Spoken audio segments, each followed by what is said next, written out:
आइए भारत की बात बताता हूं को शुरू करते हैं। पहली खबर आपके सामने रख देते हैं और जो पहली खबर है बंगाल की, क्योंकि पूरे बंगाल से लेकर दिल्ली और देश भर में इस वक्त नए सीएम शुभेंदु अधिकारी और उनके एक्शन की चर्चा हो रही है। अतिक्रमण और अवैध निर्माण पर शुभेंदु ताबड़तोड़ बुलडोजर चलवा रहे हैं। आसनसोल के बंदपुर में भी ऐसा ही एक्शन देखने को मिला। यहां बुलडोजर गरजे और अतिक्रमण हटाने लगे।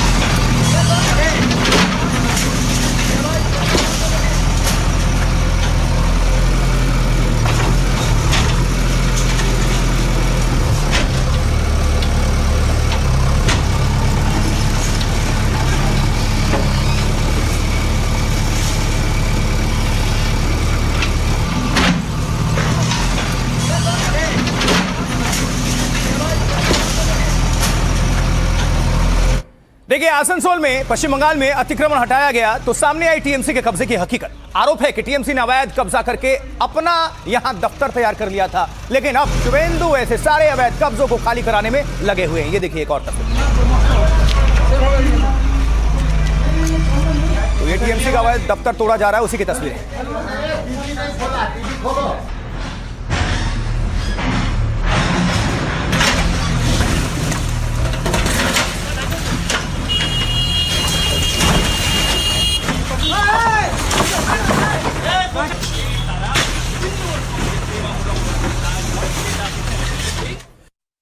देखिए, शुभेंदु सरकार का एक्शन सबसे ज्यादा टीएमसी और उनके नेताओं पर इस वक्त हो रहा है, क्योंकि उन्हीं पर भ्रष्टाचार और अवैध कब्जे के सबसे ज्यादा आरोप हैं। टीएमसी इस एक्शन का कड़ा विरोध भी कर रही है। कोलकाता में कुणाल घोष समेत दर्जनों टीएमसी नेता सड़क पर उतर आए और कहा कि वो शुभेंदु के फैसले के सामने झुकेंगे नहीं। ये देखिए,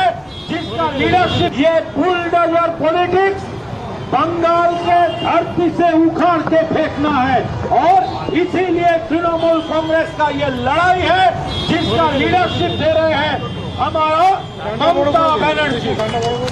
ये बुलडोजर पॉलिटिक्स बंगाल के धरती से उखाड़ के फेंकना है और इसीलिए तृणमूल कांग्रेस का ये लड़ाई है, जिसका लीडरशिप दे रहे हैं हमारा ममता बनर्जी। और इधर टीएमसी ने विरोध का मोर्चा खोल दिया है तो उधर सीएम शुभेंदु रोज मीटिंग पर मीटिंग कर रहे हैं और अधिकारियों को कड़े एक्शन का निर्देश भी दे रहे हैं। शुभेंदु अधिकारियों के साथ सीएम की ये अहम बैठक। डिस्कशन एवं मेजर्स एवं रोड मैप तैरी करेছি, যে রোড ম্যাপের মধ্য দিয়ে আমরা পশ্চিমবঙ্গে স্বাস্থ্য ক্ষেত্রে ভারত সরকারের সমস্ত সুযোগ সুবিধাগুলি গ্রহণ করে আজকে আমরা। उधर हुगली में टीएमसी के कुछ नेताओं का नाम राज्य में हिंसा फैलाने के पुराने मामले में सामने आया तो शुभेंदु की पुलिस ने ताबड़तोड़ कार्रवाई की और उन्हें गिरफ्त में ले लिया। ये देखिए,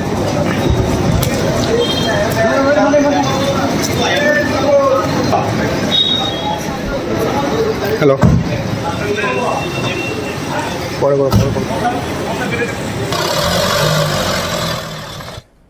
लेकिन इस वक्त सबसे ज्यादा घमासान बकरीद से पहले उनके एक फैसले पर है। बकरीद में कुर्बानी के लिए शुभेंदु सरकार ने नया फैसला लिया और तो बंगाल में इसको लेकर बवाल मच गया। देखिए, बंगाल में गायों को खरीदना और बेचना तक कम हो चुका है। इसी बीच ये बीएसएफ ने एक्शन लिया और ऐसे जो गो तस्करी करने वाले हैं उन पर शिकंजा। उसी की तस्वीर।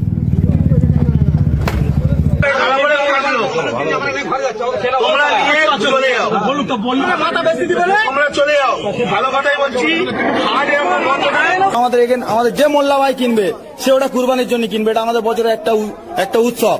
তাই তোমরা এটা যদি তোমাদের মাথা যে গেলে তাহলে তোমরা কেন হাটে বেচতে নেই? सिर्फ बंगाल ही नहीं बल्कि दूसरे राज्यों में भी बकरीद से पहले घमासान है। औरंगाबाद में पशु तस्करों के खिलाफ बहुत बड़ा एक्शन हुआ। भारी संख्या में गायों के साथ तस्कर पकड़े गए हैं और ऐसा पश्चिम बंगाल में ना हो इसके लिए सीएम शुभेंदु कड़ी कार्रवाई कर रहे हैं।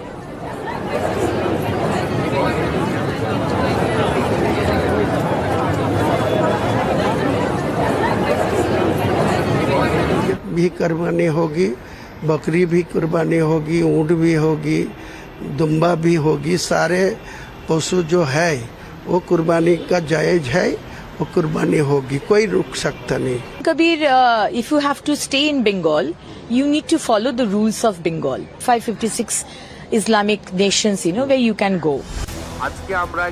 बंगाल में शुभेंदु ताबड़तोड़ एक्शन ले रहे हैं। बुलडोजर कार्रवाई से लेकर सड़क पर नमाज और बकरीद में कुर्बानी तक के नए फरमान जारी किए गए हैं। तो उनके फैसलों से कोलकाता से दिल्ली तक संग्राम और कोहराम मचा है। टीएमसी और विपक्षी नेता शुभेंदु पर आस्था से खिलवाड़ और बदले की राजनीति के आरोप लगा रहे हैं। सरकार अब इसमें घुस जाए कि आप ये जानवर कर सकते हो, ये नहीं कर सकते हो, वो तो किसी के धर्म में एनक्रोचमेंट है। लेकिन शुभेंदु सरकार ने भी साफ कर दिया है कि जो नियम से चलेगा उसका विकास होगा और जो नियम तोड़ेगा बंगाल में उसका पूरा हिसाब होगा, और वो भी ताबड़तोड़। तो देखिए, पश्चिम बंगाल में बकरीद और नमाज पर आर पार की लड़ाई है। अब शुभेंदु सरकार क्या कह रहे हैं देखिए। बंगाल में बकरीद पर अब एक ही दिन की छुट्टी होगी। ममता सरकार में बकरीद पर 2 दिनों की छुट्टी में होती थी, लेकिन सीएम शुभेंदु ने ममता का पुराना फैसला पलट दिया। इससे पहले बकरीद में गाय की कुर्बानी पर कड़ा बैन लगाया गया है। दूसरे जानवरों की कुर्बानी के लिए भी फिटनेस सर्टिफिकेट लेना जरूरी। सार्वजनिक जगहों पर पशु वध पर भी पाबंदी। बरकाने पर हुमायूं जैसे नेताओं को नियम मानने की सलाह दी गई है। मुख्यमंत्री शुभेंदु अधिकारी ने सड़क पर नमाज पर भी पाबंदी लागू की है और नियम तोड़ने वालों पर सख्त एक्शन यानी कड़ी कार्रवाई की चेतावनी दी गई है। नए फैसले के बाद जुमे की नमाज भी मस्जिदों में ही हुई। उधर ममता बनर्जी क्या कह रही हैं? बकरीद पर नए नियम के खिलाफ टीएमसी पहले हाईकोर्ट गई, लेकिन हाईकोर्ट ने कहा कि बकरीद पर गाय की कुर्बानी जरूरी नहीं है, यानी कोर्ट ने कुर्बानी पर सरकार का फैसला रोकने से मना कर दिया। अब तृणमूल कांग्रेस सड़क पर नमाज पर रोक के खिलाफ कोर्ट जाने की तैयारी में है। ममता ने कालीघाट में टीएमसी के पार्षदों के साथ एक अहम बैठक की। इसमें ममता बनर्जी ने पार्षदों को शुभेंदु के फैसलों का विरोध करने को कहा और खबर है कि उन्हें सड़क पर नमाज को लेकर कोर्ट में जाने को कहा गया है। हुमायूं कबीर, मुसलमान कुर्बानी के मुद्दे पर कोई समझौता नहीं करेंगे, ये हुमायूं कबीर कह रहे हैं। बकरीद पर गाय, बकरे और ऊंट की भी कुर्बानी होकर रहेगी। सीएम शुभेंदु सरकार चलाएं, धार्मिक परंपराओं में दखल ना दें। महमूद मदनी क्या कह रहे हैं? हर मुसलमान अपने हिस्से की कुर्बानी अदा करने की पूरी कोशिश करे, लेकिन कुर्बानी करने वाले सरकार दिशा निर्देशों का भी पालन करें।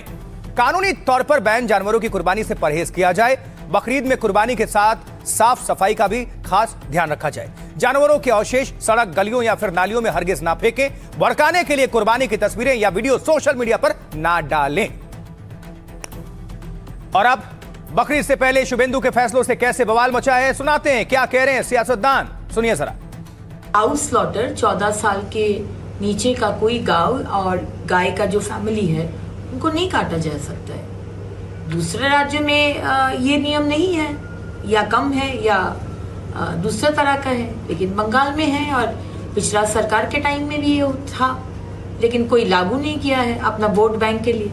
और अगर गलती से भूल सर्टिफिकेट भी दे दिए, जो देगा उसका व्यवस्था हम लोग लेंगे। भारतीय जनता पार्टी की पूरी राजनीति इसी सब पे टिकी हुई है। उनके पास विकास के लिए कोई रोड मैप तो है नहीं। उनको राग एक ही अलापना है, रोड पे नमाज, कुर्बानी। अरे प्रतिबंधित जानवरों की कुर्बानी कोई मुसलमान नहीं कर रहा। मुस्लिम समाज तो खुद आगे बढ़कर के बंगाल से लेकर के देश भर में मौलाना अरशद मदनी साहब जैसी शख्सियत, जमीयत उलमा हिंद के इतने बड़े धर्मगुरु, वो तो खुद बाकायदा कह रहे हैं कि आप गाय को राष्ट्रीय पशु घोषित करिए ना, राजनीति मत करिए। बाकियों के लिए देश में गाय दूध देती है, भाजपा के लिए वोट देती है। पशुओं में गाय का विशेष दर्जा है। हर व्यक्ति में उसका बारे में श्रद्धा है, भावना है। चाहे ईद हो, मुहर्रम हो, चाहे पूजा हो, कानून के बाहर कुछ नहीं होगा। तो यहाँ कानून का राज नहीं था, शासन करने वाले शासक का राज था। अभी संविधान का, कानून का राज होगा और सबको मानना पड़ेगा। हर आदमी का अपना अपना धर्म होता है। अगर उनके धर्म इस चीज की इजाजत देता है या माननीय सर्वोच्च न्यायालय का हम सभी लोग पालन करते हैं, हम सभी लोग उनका आदर करते हैं। अगर माननीय न्यायालय ने इस तरीके का कोई वक्तव्य जारी किया, आदेश, कोई फैसला सुनाया है, तो मैं समझता हूँ सबको न्यायालय के आदेश का पालन करना चाहिए। जो बाबर की भाषा बोलेगा, जो तैमूर लंग की भाषा बोलेगा, जो औरंगजेब की भाषा बोलेगा, उसे भारत में रहने का अधिकार नहीं होना चाहिए। मैं शुभेंदु अधिकारी और उनकी सरकार से ये अनुरोध करना चाहता हूं कि इस हुमायूं कबीर को बाबर के पास भेज देना चाहिए। तो सुन लिया आप लोगों ने कि सियासतदान क्या कुछ कह रहे हैं, सबके अपने अपने मत हैं। इस बीच मुख्यमंत्री शुभेंदु अधिकारी के फैसलों का असर भी दिखने लगा है। देखिए, कोलकाता समेत कई जगह पर अब सड़क पर नमाज बंद होने लगी है। सबसे बड़ी खबर।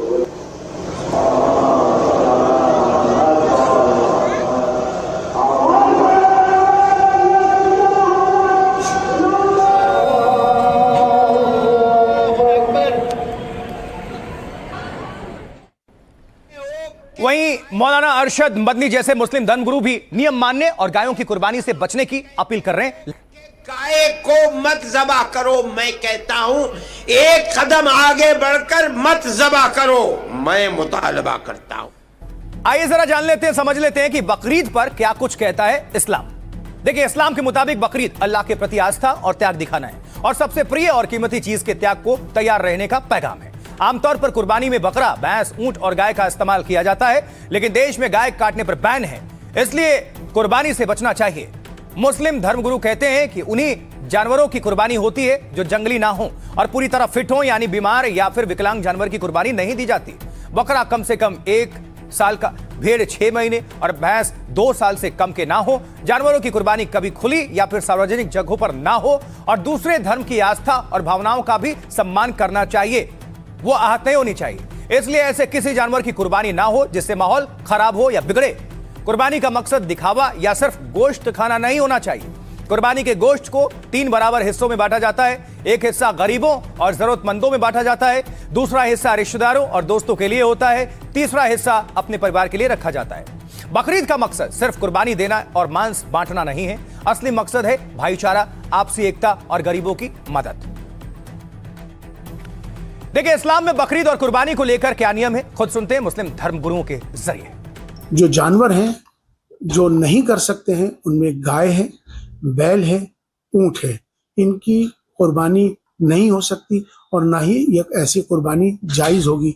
अगर कोई लोग चोरी छुपे भी अगर इसको कुर्बानी को करेंगे तो ये जायज नहीं है, हराम होगी। अल्लाह के यहाँ इन तरह की कुर्बानियों को अल्लाह पसंद नहीं करता है। आस्था के नाम पर जिस तरह राजनीति हो रही है, ये राजनीति गलत है। हमने एक गाय रक्षा पार्टी बनाई है और वो बड़े पैमाने पर हम मुस्लिम उलमा से भी मिल रहे हैं, मुस्लिम ऑर्गेनाइजेशन से मिलेंगे और हिंदू जो गाय के नाम पर काम कर रहे हैं उन सब से भी मिलकर जो है इस मुहिम को आगे बढ़ाएंगे। और हम नहीं चाहते कि हमारे हिंदू भाइयों की आस्था पर कोई चोट हो। जो भी जानवर हमारे देश में प्रतिबंधित हैं, जिनके ऊपर रोक लगी हुई है, बिल्कुल उनको ज़बह नहीं करना चाहिए। इंसान को चाहिए कि जिन जानवरों की परमिशन संविधान ने आपको दिए उन्हीं जानवरों को बकरीद में ज़बह। इस्लाम एक पीस का रिलीजन है और अमन प्रमोट करता है, और अगर बड़े भाई के कोई आस्था अकीदे से कोई चीज़ जुड़ी है, जहाँ कानून उसको मना करता है, तो हमें वो नहीं करना चाहिए। गाय के कुर्बान ही करना कोई ज़रूरी नहीं है। जब अपने मुल्क में कानून ऑलरेडी बना हुआ है कि आप यहाँ पर गाय को ज़बह नहीं कर सकते, गाय की कुर्बानी हरगिज़ ना की जाए और ना अक्सर हिंदुस्तान में की जाती है, कुछ ही स्टेट्स में की जाती है, वहाँ पर भी इस पे बैन लगना चाहिए। बल्कि इसके अलावा जो और ऐसे जानवर हैं जिनकी कि इस्लाम में कुर्बानी की इजाज़त है, वो आप जो अल्टरनेट है उसको इख्तियार करें। और वहीं साथ ही आपको बता दें, पश्चिम बंगाल में बेलाघाट में बुलडोजर कार्रवाई भी हुई है। अवैध मस्जिद की खबर मिली तो पहले नोटिस दिया गया और जब कोई एक्शन नहीं लिया गया तो बुलडोजर की गाज गिर गई।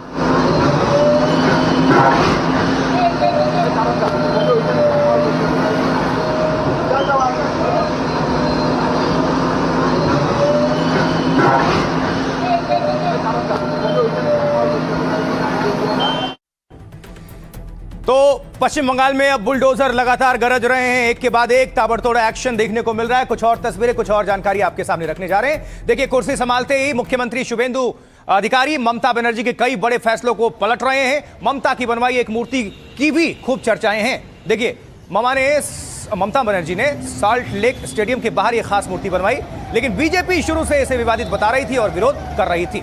ये देखिए,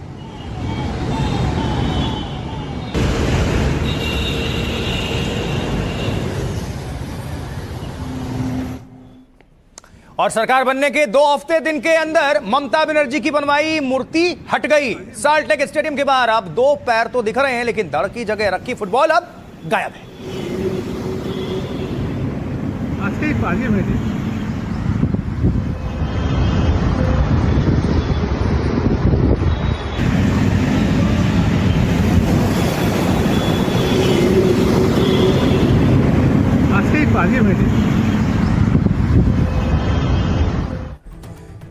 तो बंगाल में ममता की जो बनवाई मूर्ति थी वो हट गई। आइए जरा समझ लेते हैं। देखिए, पश्चिम बंगाल में जिस मूर्ति को पूर्व सीएम ममता बनर्जी ने डिजाइन किया और सीएम की शपथ लेते ही शुभेंदु ने जिसे गिराने का ऐलान किया था, साल्ट लेक स्टेडियम के बाहर लगी उस मूर्ति को अब गिरा दिया गया है। इसे फीफा अंडर 17 विश्व कप से पहले 2017 में लगाया गया था।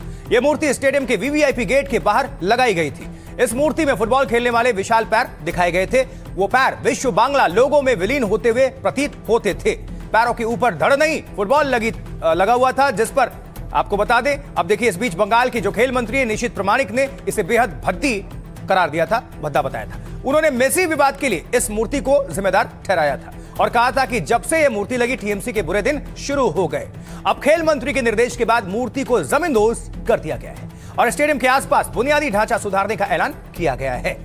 तो ये अभी तक क्या कुछ हुआ एक्शन, ये आपको हमने बता दिया। बंगाल में ममता की बनाई मूर्ति हटी तो कैसे सियासत गर्मा गई और ममता सरकार के मंत्री क्या कह रहे थे, वो भी आपको सुनवा देते हैं। ये बहुत सारे जो स्पोर्ट्स लवर है उनसे भी मेरे पास कंप्लेन आया और युवा देव की तरफ से भी मेरे पास बहुत सारा कंप्लेन आया कि ऐसा एक जो मूर्ति, एक काटा हुआ पैर, उसके ऊपर एक फुटबॉल जिसका कोई भी मीनिंगलेस, कोई ऐसा प्रतिभाधर खिलाड़ी, बंगाल से बहुत सारा फुटबॉल प्लेयर्स जिनके नाम बंगाल में स्वर्णिम अक्षरों में लिखा हुआ है, वैसा कोई जो क्रीड़ाविद, वैसा कोई फुटबॉलर की मूर्ति वापस स्थापित। अनऑथराइज बिल्डिंग ही नहीं, अनऑथराइज कोई भी काम अब इस सरकार में नहीं होगा। जीरो टॉलरेंस की नीति होगी और ये माननीय मुख्यमंत्री जी ने स्पष्ट रूप से यहाँ पर कह दिया। बुलडोजर पॉलिसी हम लोग विरोध कर रहे हैं, जो होगा लीगली होगा और जिसका ये हॉकर गरीब लोगों का ऊपर बुलडोजर चला रहा है ये लोग, वो तो बहुत सारे लोग तो भाजपा को वोट दिया था, अभी वो रो रहे हैं। पिछले 14-15 दिन में नई सरकार ने जो बैटिंग की है, मैं आपको इतना बता दूं, बंगाल की जनता बहुत खुश है उससे। अब कहां बुलडोजर चलेगा, कहां दूसरा हथौड़े से तोड़ा जाएगा, वो तो सरकार ठीक करेगी। अब कुछ लोग, कुछ पार्टियां तो जाके स्टे ऑर्डर भी ले रहे हैं, क्योंकि बुलडोजर के खिलाफ कुछ सुप्रीम कोर्ट में भी कानून है। चलिए, तो बात हो गई पश्चिम बंगाल की, लेकिन आपको यह बता दें कि देखिए, बुलडोजर की जो गाज है वो सिर्फ बंगाल में नहीं बल्कि जम्मू कश्मीर में भी हो रही है। कैसे, आइए बता देते हैं। देखिए, ये बुलडोजर का एक्शन जम्मू कश्मीर में लगातार, खासकर अभी जम्मू में ड्रग्स रैकेट के खिलाफ बड़ी कार्रवाई चल रही है। ड्रग तस्करों पर कार्रवाई के लिए जम्मू के एक इलाके को छावनी में तब्दील कर दिया गया। यह तस्वीर देख लीजिए अभी पहले।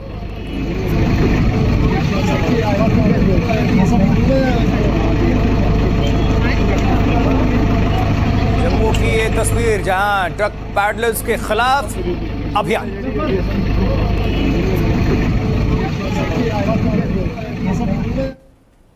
अब देखिए, जम्मू के मिरान साहिब में भारी पुलिस की मौजूदगी में ड्रग्स तस्करों के ठिकानों पर बुलडोजर कार्रवाई हुई है। मिरान साहिब, जम्मू की तस्वीर।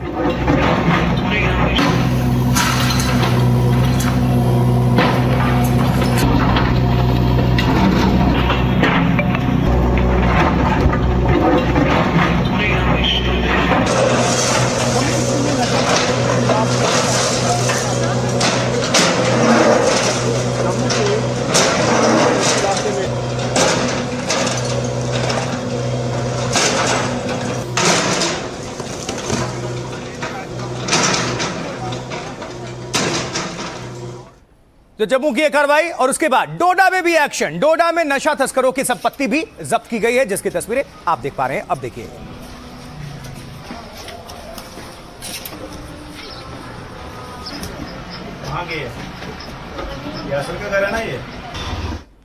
ये हो क्यों रहा है? ताकि नशा मुक्त हो जाए कश्मीर। देखिए, जम्मू कश्मीर में ताबड़तोड़ बुलडोजर गरज रहे हैं और वो लोग खौफ में हैं जो नशे का कारोबार करते हैं या फिर उसमें संलिप्त हैं। नशे या ड्रग्स के काले कारोबार से इनका कनेक्शन है। जम्मू के मिरान साहिब में कुख्यात ड्रग तस्कर नवजोत सिंह उर्फ बबलू के काले खेल और करोड़ों की संपत्ति का खुलासा हुआ तो प्रशासन कड़ी कार्रवाई में जुट गया। नशा तस्कर बबलू की पहचान इलाके में काफी दबंग और रसूख वाले की है। उसका बड़ा नेटवर्क चलता है, तो एक्शन से पहले पुलिस की भारी टीम वहां पर पहुंच गई। बुलडोजर एक्शन से पहले इलाके को छावनी में तब्दील कर दिया गया और फिर नशा तस्कर की 2 मंजिला इमारत पर शुरू हुआ बुलडोजर एक्शन। नशे के कारोबार से बबलू ने करोड़ों का जो महल तैयार किया था, कुछ ही घंटों में देखते ही देखते प्रशासन ने उसे क्या कर दिया, जमींदोज, और पैगाम दे दिया कि जम्मू कश्मीर नशा मुक्त होकर रहेगा। तो दरअसल ड्रग तस्करी के खिलाफ 100 दिनों का यह अभियान चालू है और जम्मू कश्मीर में 43 दिनों में करीब 800 एफआईआर दर्ज की जा चुकी हैं। करीब 900 ड्रग तस्करों और पैडलर्स को जेल भेजा जा चुका है। 59 तस्करों को एनडीपीएस प्रावधानों के तहत गिरफ्तार किया गया है। आरोपी ड्रग पैडलर्स के 47 घरों पर बुलडोजर चलाया जा चुका है। 373 संदिग्धों के ड्राइविंग लाइसेंस सस्पेंड किए जा चुके हैं। 81 नशे के कारोबार के 81 अड्डों को ध्वस्त किया गया है। 101 अचल संपत्तियों को जब्त और कुर्क किया जा चुका है। देखिए, करोड़ों रुपए की अन्य संपत्तियां भी जब्त की गई हैं। तस्करों से जुड़े 180 आधार कार्ड निष्क्रिय कर दिए गए। इस बीच आपको बता दें, जम्मू कश्मीर में नशा और ड्रग तस्कर के खिलाफ कैसे कार्रवाई हो रही है। अब सुनवा देते हैं जम्मू कश्मीर के एलजी मनोज सिन्हा और अधिकारी इसको लेकर क्या कुछ कह रहे हैं, सुनिए। एक एसओपी बनाई हुई है कि केवल क्रिमिनल केस उनके खिलाफ नहीं दर्ज होगा, उनका ड्राइविंग लाइसेंस भी निरस्त होगा, अगर व्हीकल है, रजिस्ट्रेशन है तो वो भी निरस्त होगा, आधार कार्ड निरस्त हो इसके लिए भी रिकमेंडेशन करेंगे, पासपोर्ट है तो वो भी निरस्त हो, इसकी प्रॉपर्टी अटैचमेंट तो पिट एनडीपीएस में प्राविधान है। सरकारी जमीन पर आपने महल खड़ा कर लिया तस्करी के पैसे से, तो वो तो किसी हाल में सरकारी जमीन है तो प्रशासन उसको ले ही सकता है। Value of property demolish approximately 17 crore. Drug peddlers और उस पैसे से कुछ जो प्रॉपर्टीज बनाई गई हैं without any known source of income जो है उनको टारगेट किया जा रहा है। और आज के केस में हमारे यहाँ पे नवजोत सिंह जो हैं, जिनके ऊपर जैसा कि पुलिस डिपार्टमेंट ने भी आपको ब्रीफ किया कि 15 एफआईआर्स उनके ऊपर रजिस्टर्ड हैं अंडर एनडीपीएस, और उनकी ही प्रॉपर्टीज जो थी यहाँ पे, उनकी फैमिली यहाँ पे रहती है, मदर फादर रहते हैं, उनके घर को छोड़ के बाकी जो 3 प्रॉपर्टीज आइडेंटिफाइड थी फ्रॉम द कंसर्न डिपार्टमेंट, उनको आज टारगेट किया गया। ड्रग डीलर्स हैं, उनको यही कहना है कि आप पे नकेल जो आप देख रहे हैं कि कसी जा रही है और कसी जाएगी, इसलिए छोड़ दीजिए और मेन स्ट्रीम में आ जाइए।